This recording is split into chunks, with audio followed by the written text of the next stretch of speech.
we're going to go to my backyard, and that is College Station, Texas, because I was there, and holy crap, that atmosphere continues to wow me every time I go up there because it's crazy. The amount of the theatrical chants, the just dedication to that football program it's really second to none. It's amongst the top. You cannot include top atmospheres in college football without talking about Kyle Field. You just can't. And this home field advantage played a factor because Kyle Field was rocking. And Texas A&M had one of the most convincing performances of the entire season in beating Missouri. Wow. When A&M, so I bet on Mizzou, those of you that didn't know. I bet on Mizzou because I thought Marcel Reed was going to be the starter. And when I saw Wegman trotting out there, I was like,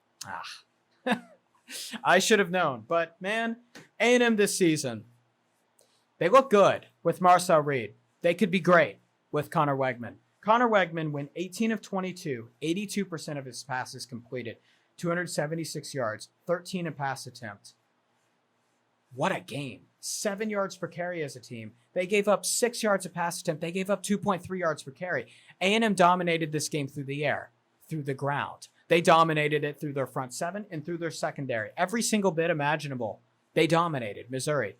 And Missouri's a good team. They came in ranked 10th for a reason. They were unbeaten. They're coming off an 11-win season where they return a lot of production. A&M destroyed them, 512 to 264 in total yards, doubled yards per pass attempt, and doubled yards per carry.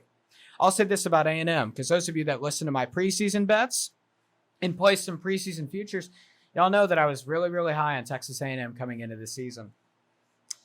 And the first 4 weeks didn't look like that was right. It looked like I was pretty incorrect.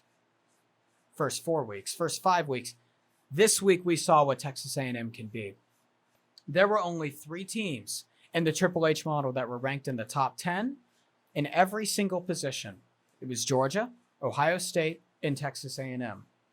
Texas A&M is 6th in the Triple H talent rating. They have a blue chip ratio that's in the top 6 in college football. Like, this isn't like good, solid talent. Like, this is talent that if you put it together, they can win a national championship.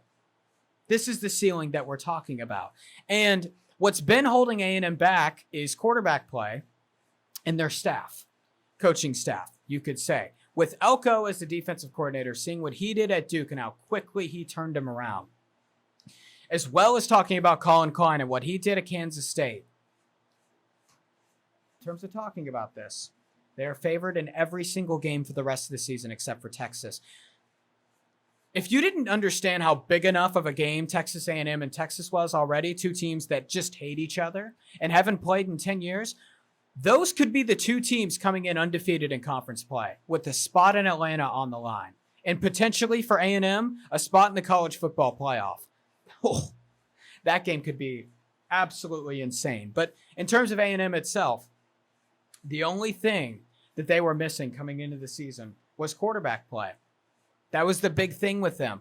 And they didn't get it against Notre Dame. Connor Wegman did not miss a throw.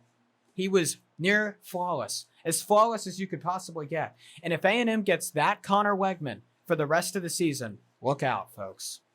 Look out, because this could be an incredibly dangerous football team.